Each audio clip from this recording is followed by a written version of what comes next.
पढ़ी लिखी देवरानी। अगर आज मैं भी पढ़ी लिखी होती तो मैंने मोहल्ले में हो रहे कंपटीशन को जीत लिया होता और अच्छी खासी मोटी रकम जीतकर आपके हाथ में थमाई होती माँ। बड़ बोली, ज्यादा मत बोल। जितना तेरा कद है ना उससे भी 50% कम बोला कर। इस घर में ही क्या, हमारे खानदान में किसी भी औरत को पढ़ने की इजाजत नहीं है। देख तेरी बड़ी भाभी मधु, ये भी कहाँ पढ़ी है, इसके घर वालों ने भी इसे पढ़ने नहीं दिया। तो अब आप बाकी लोग जो करेंगे वही करोगी? पढ़ना सिर्फ लड़कों के हाथ में है। किताब, पेन, पढ़ाई ये आदमी ही कर सकते हैं, क्योंकि उन्हें ही तो आगे जाके कमाना है। औरतों को तो सिर्फ बेलन, झाड़ू और पोछा यही करना है जीवन भर। और तेरे इस कंपटीशन को जीत कर मुझे नहीं चाहिए पैसे। मेरा बड़ा बेटा सागर अब कमा रहा है और छोटा बेटा तेज भी अपने कॉलेज की पढ़ाई के बाद कमाएगा ही। तारिनी, तू तो बस अपनी बड़ी भाभी से खाना बनाना और घर के बाकी काम करना सीख ले। सच में आप सबकी सोच ना जमीन में धसी हुई रहेगी लाइफ टाइम। न जाने क्यों मैं इस घर में पैदा हुई। ऐसा नहीं बोलती तारिनी। तारिनी रोकर अपने कमरे में चली जाती है। पाठक परिवार में आज तक किसी भी लड़की ने पढ़ाई नहीं की और सिर्फ लड़कों को ही इजाजत दी जाती है, लड़कियों को नहीं। बिंदु के 2 बेटे होते हैं। बड़ा बेटा सागर जो एक अच्छी नौकरी करता है और उसकी बीवी मधु है, और छोटा बेटा तेज जो अभी कॉलेज में अपने लास्ट ईयर की पढ़ाई पूरी कर रहा होता है। बिंदु और यशराज ने कभी अपनी बेटी तारिनी को पढ़ने नहीं दिया, जिसकी शिकायत वो आज तक करती है। तेज को अपने कॉलेज में प्रीति नाम की एक लड़की से प्यार हो जाता है। प्रीति, वो दरअसल मुझे ये बात तुमसे बहुत समय से कहनी है। कल इकोनॉमिक्स के क्लास के बाद मैं तुम्हारे लिए रुका भी था, लेकिन तुम चली गई। बोलो ना तेज, क्या हुआ? क्या कहना है तुम्हें? प्रीति, अब मुझे तुमसे प्यार हो गया है। क्या तुम मुझसे शादी करोगी? देखो, हम पिछले 5 साल से एक दूसरे को जानते हैं। आई नो तेज, जैसे तुमने अपनी जज्बातों को मन में छुपा के रखा, वैसे मैंने भी छुपाया। मैं भी तुमसे प्यार करती हूँ, लेकिन मैं तुमसे शादी कैसे कर पाऊंगी? क्यों? कौन रोक रहा है हमें? जहाँ तक मुझे पता है हमारे शहर में लड़कियों को पढ़ने नहीं देते, ना ही पढ़ी लिखी लड़कियों से शादी करवाई जाती है। तुम्हारी बहन तारिनी भी नहीं पढ़ पाई ना अब तक। आई नो, फिर तुम्हारी माँ कैसे मानेंगी? तुम इस सब की चिंता मत करो। I'll fix that all। बस भरोसा और हिम्मत रखो।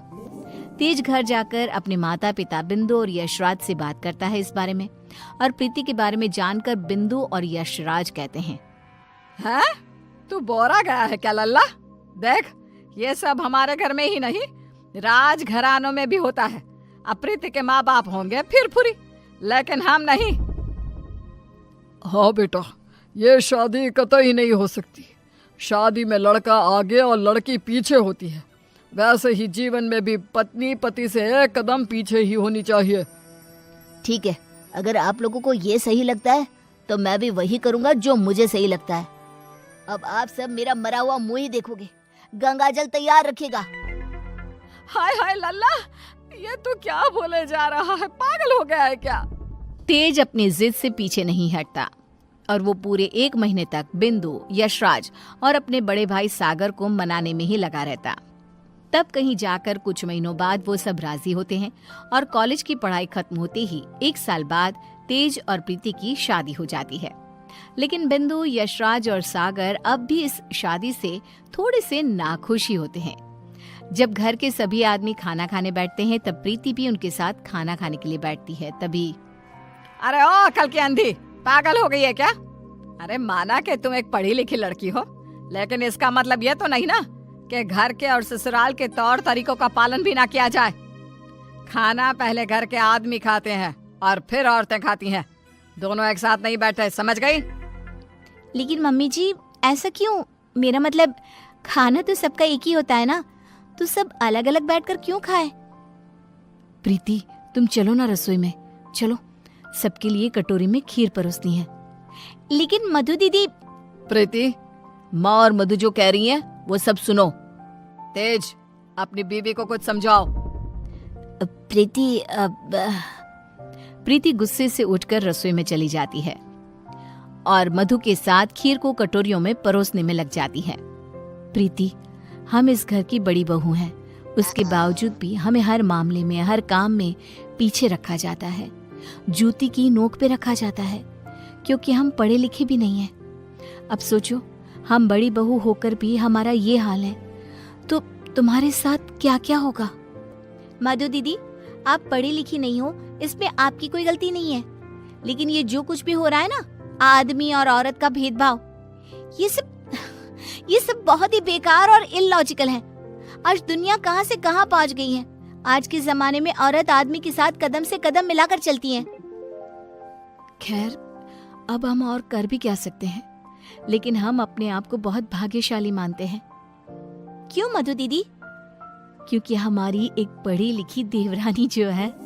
हाँ, आपको पता है मधु दीदी, आप ना बहुत क्यूट हो, आपको किसी की नजर ना लगे। जब सभी हॉल में एकत्रित होते हैं, तभी बिना घूंघट ओढ़े प्रीति को देखकर, प्रीति बहू, अब क्या तुम्हारे लिए दीवार पर बड़े अक्षरों में इस घर के तौर तरीके लिखवा दिए जाए हैं? आज क्या किया मैंने? आप हमेशा राशन पानी लेकर क्यों चढ़ जाती हो मुझ पर मम्मी जी? I just don't understand.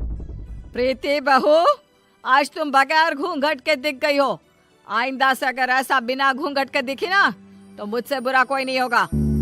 मधु बहू को देखो, सोते समय भी घूंघट ओढ़े ही सोती है, नींद में भी ये हमारे आदेशों का पालन करती है।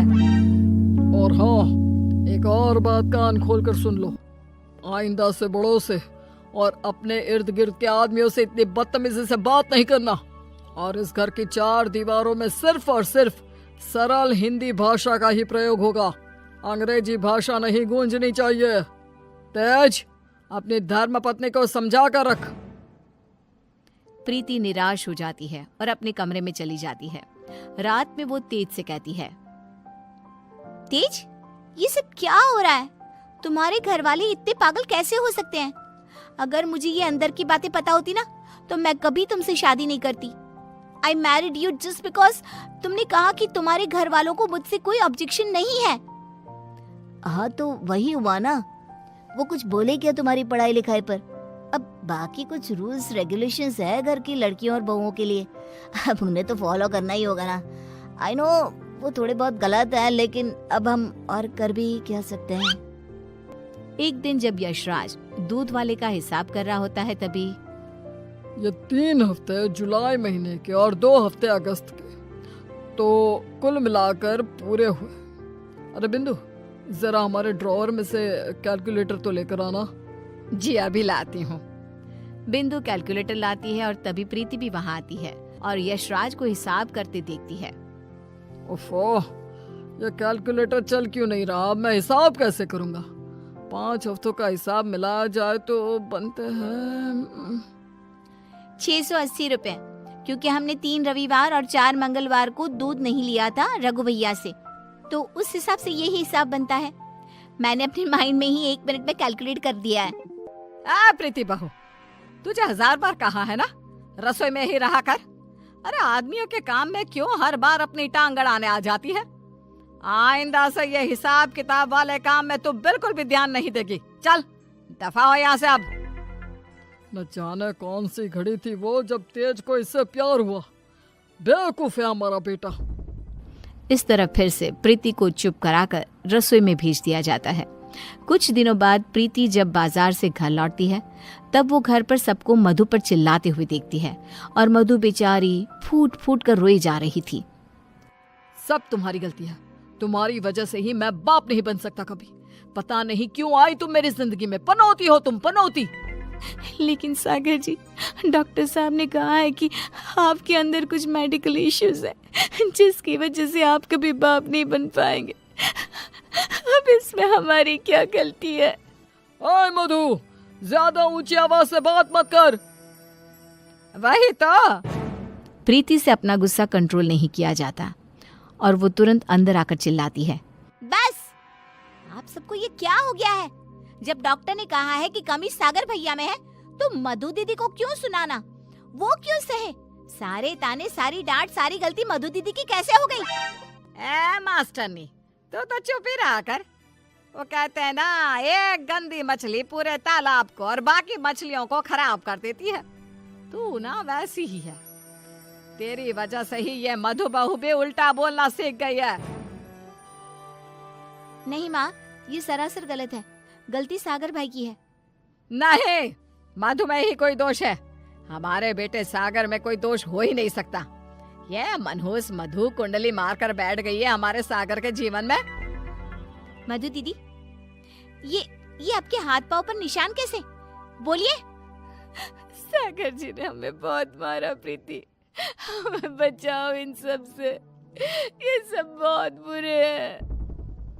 मधु प्रीति के गले से लिपटकर रोए जा रही थी। सागर गुस्से में आकर मधु पर हाथ उठाने जा रहा था कि तभी प्रीति उसके पास जाकर उसका हाथ पकड़कर मोड़ देती है। मेरा हाथ। एक आदमी अगर गुस्से में शैतान बन जाए तो एक औरत क्रोध में काली का रूप धारण कर लेती है। समझ गए सागर भैया? और आप सब, अरे एक बार ध्यान से सोचिए, दिल से सोचिए ना। अगर ऊपर वाले ने आदमी और औरत को साथ में बनाया है तो हम क्यों फर्क करें? क्यों औरतें आदमियों से पीछे रहे? दोनों साथ में कदम से कदम मिलाकर चल सकते हैं ना। साथ में काम करके अपना घर, अपनी गृहस्थी चला सकते हैं ना। गलती सोच की है। अगर सोच बदलोगे तो ही बदलाव आएगा, वरना जमीन में ही धंस के रह जाओगे। उतने में तेज अपने साथ पुलिस अफसर्स को लेकर आता है। सागर भाई, आप मेरे बड़े भाई हो, लेकिन आज जो मुझे आपके बारे में पता चला, कैसे आप मधु भाभी को मारते हो, उन पर अत्याचार करते हो, इसके बाद से आप मेरे कोई नहीं। मेरे लिए आप ना के बराबर हो गए हो। इंस्पेक्टर साहब, गिरफ्तार कर लीजिए इन्हें। पुलिस सागर को डोमेस्टिक वायलेंस के केस में गिरफ्तार कर लेती है और उसे लेकर जाती है। माँ, पापा, प्रीति और मैंने फैसला कर लिया है कि हम अब इस घर में और नहीं रहेंगे और अकेले किसी शहर में जाकर रहेंगे। मधु दीदी और तारिनी भी हमारे साथ चल सकती हैं। इस तरह तेज और प्रीति वहां से चले जाते हैं और मुंबई शहर आकर तारिनी और मधु दोनों भी पढ़ने जाती हैं और सभी अपना जीवन खुशी से बिताते हैं। वहीं बिंदु और यशराज, जिन्हें तेज हर महीने पैसे और खत भेजता है, वो दोनों अपने बच्चों की याद में रोते रहते हैं और उनके खतों को ही पढ़ते रह जाते हैं।